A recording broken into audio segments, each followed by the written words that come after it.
నాతో రండి, మిమ్మల్ని ఒక గుడికి తీసుకువెళ్తాను. గుడిలాగా సెట్ ఉంది. గుడి అంటుందని గుడి కన్నా చాలా బాగుందండి. తక్కువేమీ కాదు గుడికి అసలు. మన ఎక్కడంటే కసింకోట మండలం బయ్యవరం దగ్గర రోడ్డు సైడ్నే చక్కగా గుడిలాగా సెట్ వేసి అమ్మవారిని పెట్టారు. అసలు అమ్మవారిని తప్పకుండా ఒక్కసారైనా చూడాల్సిందే ఈ దేవీ నవరాత్రులలో.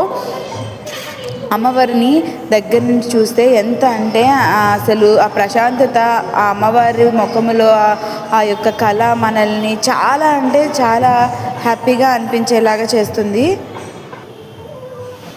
అమ్మవారికి డబ్బులతో దండ వేశారు, చాలా బాగుంది. అమ్మవారిని దగ్గర నుంచి చూస్తే మాత్రం మనసంతా చాలా ప్రశాంతతగా ఉంది.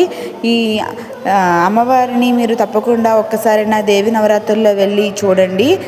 రాత్రిపూట అయితే ఇంకా బాగుంటుంది. చక్కగా లైటింగ్ అది పెట్టి చాలా ప్రశాంతంగా అక్కడ అనిపిస్తుంది మనకి. నిత్యము కూడా పూజలు జరుగుతున్నాయి. చుట్టుపక్కల జనాలందరూ కూడా, భవానీలు కూడా అక్కడికి వస్తూ ఉన్నారు. మీరు కూడా ఈ దేవి నవరాత్రుల్లో అమ్మవారిని ఎంత వీలైతే అంత, ఇక్కడ అమ్మవారే కాదు, మీకు ఎక్కడైనా అమ్మవారి కనిపిస్తే చక్కగా దర్శించుకోండి. వెళ్ళి అమ్మకి ఎన్ని రూపాలో కదా మనకి తెలుసు. ఒక్కసారి అలా చూస్తూ ఉంటే రెండు కళ్ళు సరిపోవడం లేదు. అమ్మ అనుగ్రహం మనపై ఎప్పుడూ ఉండాలి, ఉంటుంది. అమ్మ అనుగ్రహం మనపై ఉన్నట్టే మనం భావించుకొని ముందుకు వెళ్తే మన జీవితంలో అన్నీ మనకి ఉన్నట్టే.